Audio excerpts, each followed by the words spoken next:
দোকানের মতো চটপটি ঘুগনি বানানোর জন্য প্রথমে একটা পাত্রে নিজেদের প্রয়োজন মতো মটর নিয়ে নিলাম।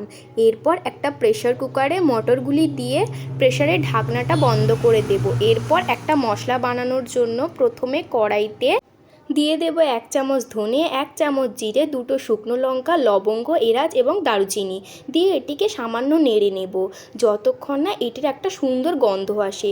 এরপর গন্ধ এসে গেলে একটা মিক্সচারে ওটি দিয়ে ওটার একটা গুঁড়ো তৈরি করে নেব। এরপর একটা পেস্ট বানানোর জন্য প্রথমে ওতে দিয়ে দেব 3টে কাঁচা লঙ্কা, আদা এবং টমেটো। এরপর দেখো পেস্টটি একদম তৈরি হয়ে গিয়েছে। এরপর কড়াইতে সর্ষের তেল দিয়ে ওতে কেটে রাখা আলুগুলি দিয়ে দিলাম।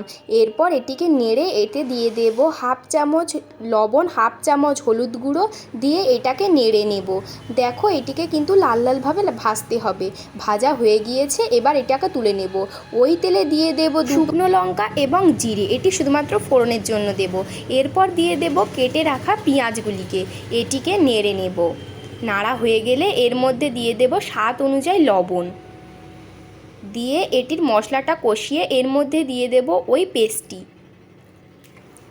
এরপর মশলাটাকে কষিয়ে ওতে দিয়ে দেব 1/2 চামচ লঙ্কা গুঁড়ো, 1/2 চামচ হলুদ গুঁড়ো। এটিকে খুব ভালোভাবে কষিয়ে এর মধ্যে দিয়ে দেব 1/2 চামচ তৈরি করা মশলা। দেখো এতক্ষণে মটরটি একদম সিদ্ধ হয়ে গিয়েছে। এরপর কড়াইতে দিয়ে দেব ভেজে রাখা আলুগুলোকে ভালোভাবে নেড়ে ওর মধ্যে দিয়ে দিলাম ওই সেদ্ধ করে রাখা মটরটিকে দিয়ে ওটিকে খুব সুন্দরভাবে কষিয়ে ওর মধ্যে দিয়ে দেব প্রয়োজন মতো জল।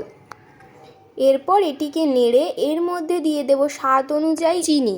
এরপর এতে দিয়ে দেব তৈরি করে রাখা মশলাটি এবং দেব 1 চামচ গরম মশলা গুঁড়ো দিয়ে এটিকে নেড়ে নেব। দেখো আমাদের দোকানের মতো চটপটি ঘুগনি একদম রেডি হয়ে গিয়েছে। এরপর এটিকে সার্ভ করলাম।